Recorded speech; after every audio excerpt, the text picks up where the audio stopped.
तपाईहरुको फुलबारीमा भएको सबैभन्दा ठूलो समस्याको समाधान आज हामीले निकालेर ल्याएका छौं।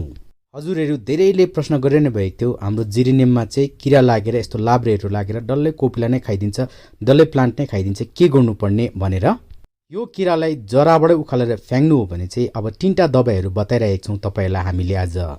वर्षाको पानी परेको 1-2 दिन बादमा चाहिँ तपाईहरुले यदि जिरेनियम रोप्नु भएको छ भने, विशेष गरी हाइब्रिड जिरेनियम रोप्नु भएको छ भने चाहिँ तपाईले जिरेनियमलाई चाहिँ कोटाइ चारपटे एकदमै राम्रो हेर्नुपर्ने हुन्छ। यस किसिमको लाब्रेहरू लागेको हुन्छ, विशेष गरी यसको कोपिलामा चाहिँ कोपिला चाहिँ एकदमै ठुलठुलो भएको कारणले हाइब्रिड जिरेनियमको यो लाब्रेहरू बस्छ र यो लाब्रेहरूले चाहिँ अब डल्लै कोपिलै खाइदिन्छ, दुलो पार्दिन्छ, तपाईहरुको फुल नै फुल्दैन। जिरेनियममा जति पनि कोपिलाहरू छ त्यो कोपिला चाहिँ यसले खूब रुचाएर खान्छ र प्लान्टलाई एकदमै राम्रो चेक गर्नुपर्ने हुन्छ। पानी परेपछि चाहिँ विशेष गरी अहिले चाहिँ पानी आएको छ, पानी आएकै यस्तो हुन थालिहाल्छ। आँखाले भ्याउने जति पनि यो किराहरू छ तपाईले किराहरूलाई चाहिँ काठको सहायताले अथवा कुनै पनि औजारको सहायताले चाहिँ यसरी हटाउनु पर्ने हुन्छ। हातले चाहिँ नगर्नुहोस्, कोही बेला यसमा बिज्ने काँडाहरू पनि हुनसक्छ। अब हामीले देखेको छैनौँ, यसलाई चाहिँ हटाएर अब हामीले फ्याँकिदिनुपर्छ। किराहरूलाई चाहिँ नमारेको नै राम्रो जति सक्दो। अब नेक्स्टमा चाहिँ अब लोभ नगरिकन जुन चाहिँ कोपिलामा चाहिँ यो किरा लागेको थियो त्यो कोपिलालाई चाहिँ हटाइदिनु पर्ने हुन्छ। अब त्यसमा चाहिँ हामीले कतिपय आँखाले देख्दैन, यसले चाहिँ एकदमै छिटो अन्डा पार्छ, कोपिला भित्रै पारेको हुन्छ र भित्रबाटै बच्चाहरूले चाहिँ अब कोपिलाहरू खान थाल्छ। र तपाईले राम्रो हेर्नुभयो भने चाहिँ अब एकदमै राम्रोसँगले हेर्नु भने चाहिँ यसमा चाहिँ अन्डा पनि हुन्छ, सानो मसिनो एकदमै आँखालाई नभ्याएको भने रातो अन्डाहरू हुन्छ। यहाँ तपाईले देखिरहनु भएको छ, राम्ररी हेर्नुहोस्, यसको कोपिलाभित्र अन्डाहरू पारेको हुन्छ, यसको बच्चाहरू थुप्रो निस्किन्छ। एउटा गार्डनमा पसेपछि चाहिँ सबै प्लान्टहरूमा यो फैलेर जान्छ। अब त्यस्तै प्रकारले सबै प्लान्टहरू चेक गरिदिनुहोस्, सबै फुल फुलिरहेको जग्गाहरू चेक गरिदिनुहोस्।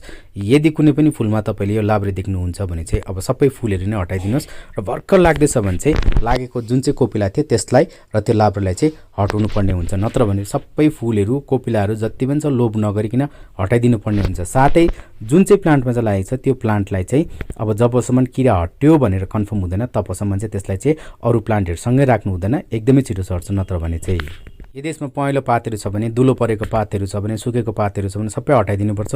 फेद सफा राख्नुपर्छ र फेद ड्राई हुनुपर्छ। हेर्नुहोस् एकदमै सुक्खा छ हाम्रो फेद चाहिँ, अब पानी दिनु हुँदैन किनभने पानी आएको छ। यति बेला यस्तो जरुरत पर्दैन पानीको जिरेनियमलाई चाहिँ।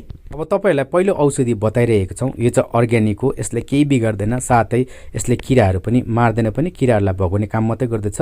यो चाहिँ निम ओइल हो र तपाईहरुले 1 लिटर पानीमा चाहिँ तपाईले 2 ml चाहिँ निम ओइल हाल्नुपर्छ।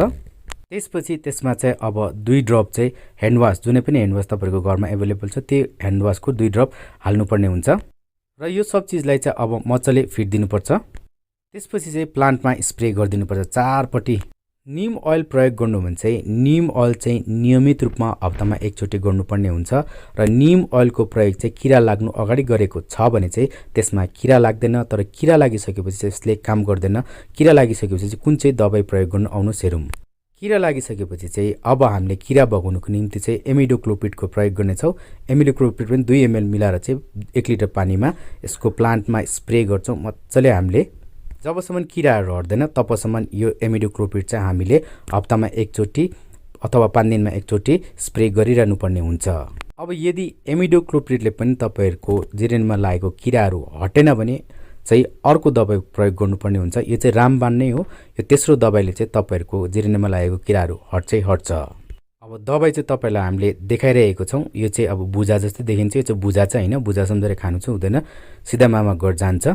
यो चाहिँ तपाईले आधा ग्राम मात्रै लिनुपर्छ, कि आधा ग्राम भन्दा अलिकति कम्ती लिनुपर्छ र त्यसपछि चाहिँ यसलाई चाहिँ अब हामी 1 लिटर पानी लिन्छौँ। 1 लिटर पानीमा चाहिँ अब यो मिलाइदिन्छौँ। त्यसपछि चाहिँ अब यसलाई चाहिँ कुनै पनि औजार अथवा काठको सहायताले चाहिँ मजाले फिटिदिन्छौँ, चिनी चलाएको जस्तो। तर कुनै पनि घरमा प्रयोग गर्ने सामग्रीहरू चाहिँ तपाईले प्रयोग नगर्नुहोस्। यो बनाउँदाखेरि चाहिँ अब तपाईले काठहरू लिनु सक्नुहुन्छ अथवा तपाईले गार्डनमै चलाउने चम्चीहरू पनि लिनु सक्नुहुन्छ र यो चाहिँ मजाले फिटिन्छ, घोलिन्छ, चिनी जस्तो बिल्लिन्छ पानीमा, तपाईले हेरिरहनु भएको छ। एकछिन चलाइसकेपछि चाहिँ यो यसरी फिज निस्किन्छ र यो चाहिँ बुझ्नुपर्छ कि अब बिल्लिसक्यो, यसलाई चाहिँ प्रयोग गर्ने लायकको भयो भनेर। त्यसपछि चाहिँ अब हामी यसलाई स्प्रे बोतलमा भर्छौँ र प्लान्टमा चाहिँ मजाले स्प्रे गर्नुपर्छ। चारपट्टि कोपिलामा, फुलमा, फुलहरू बिग्रे पनि बिग्रोस् भनेर कोपिला, फुल, पातमा सबैमा चाहिँ यसलाई चाहिँ एकदमै राम्रोसँगले स्प्रे गर्नुपर्ने हुन्छ। यो काम चाहिँ कि चाहिँ बिहान पाखा गर्नुपर्छ कि चाहिँ साँझ पाखा गर्नुपर्छ। यो काम चाहिँ अल्छी नमानिकन हप्तामा एकचोटि कि चाहिँ 5 दिनमा एकचोटि गर्नुपर्छ। जबसम्म किराहरू भाग्दैन, किराहरू भागिसकेपछि तपाईँले चाहिँ 15 दिनमा एकचोटि दिँदाखेरि हुन्छ।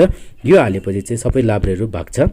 पातको माथि मात्रै होइन, प्लान्टको माथि मात्रै होइन, अब गमलाहरू फर्काइ चारपट्टितिर पातको मुनिलो भागतिर पनि हाल्नुपर्छ। किराहरू चाहिँ पातको मुनिलो भागतिर पनि लुकेर बसेको हुन्छ र जुन चाहिँ प्लान्ट इन्फेक्टेड भएको छ, इन्फेक्टेड प्लान्टलाई चाहिँ तपाईँले चाहिँ अलग्गै राख्नुपर्ने हुन्छ। साथसाथै अरू प्लान्टहरूमा पनि किरा लाग्नु अगाडि स्प्रे गर्नुपर्छ। यो औषधिको नाम चाहिँ हामी कमेन्ट बक्समा लेखिदिनेछौँ, कमेन्ट बक्स हेर्नुहोला र यो चलाइसकेपछि तपाईँहरूको के फरक आयो कमेन्ट गर्नुहोला।